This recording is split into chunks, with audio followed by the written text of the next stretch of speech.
إذا كان هناك سؤال يجب أن يطرح، لماذا في هذه الحقبة تحديدا ازداد عدد سجناء الرأي؟ ليش في عهد الشيخ صباح الأحمد الجابر الصباح زاد عدد سجناء الرأي؟ ما كنا نسمع بهالكلام.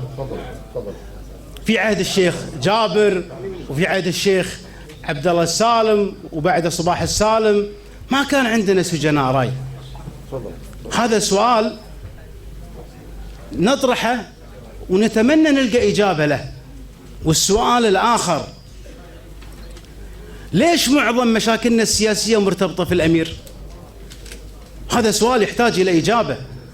معظم مشاكلنا في الكويت السياسية في الفترة الأخيرة مرتبطة بالأمير. أول أمر انشقاق الشارع الكويتي ما بين مشارك ومقاطع بعد مرسوم أميري. ثاني أمر قضايا المعتقلين، قضايا الذات الأميرية. يعني أنا أستغرب أن الدستور يضع، ما بقول تأليه ولكن تقديس، واستخدم في غير موضعه. قضية أنك أنت الآن تحاول أن تفسر كلام المغردين، كانوا ينوون كذا وينوون كذا عشان تسجن الناس. هذه يا سمو الأمير راح تسجل بتاريخك. هذه يا سمو الأمير راح تسجل بتاريخك. الأمير راح يموت وحنا راح نموت، لكن يبقى شيء واحد، الكل راح يموت. عبد الله السالم ميت له أكثر من 40 سنة، لكن إلى هذه اللحظة الناس تذكره بالخير. إلى هذه اللحظة الناس تذكره بالخير. لذلك نطرح أسئلة مجردة تحتاج إلى إجابة. قاعد يسجنون بناتنا، والكلمة اللي تكلمت فيها سارة إدريس هذه تعور القلب. أول سجينة كويتية لأنهم فسروا نواياها وفسروا كلامها. يا سمو الأمير، الرسول صلى الله عليه وسلم أشرف منك وأرفع منك. الرسول صلى الله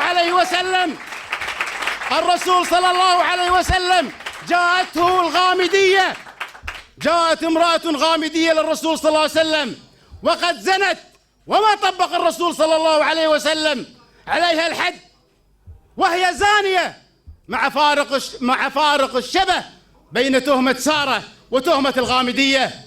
وسأل الصحابة الرسول صلى الله عليه وسلم لماذا لم تطبق الحد على الغامدية؟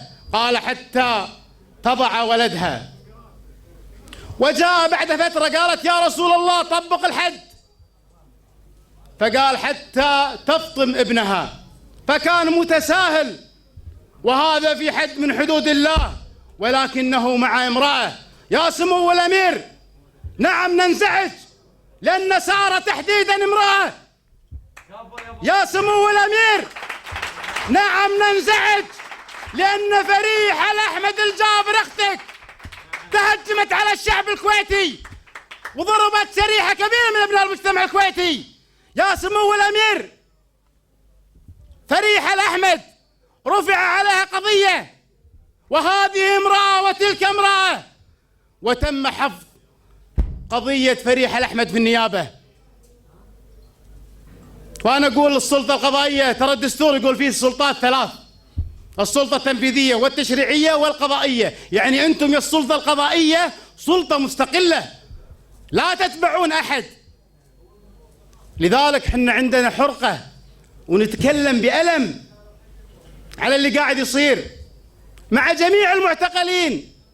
لكن اللي يعور القلب سارة، لأنها امرأة وعلى كلمة تسجن 1 سنة و8 شهور.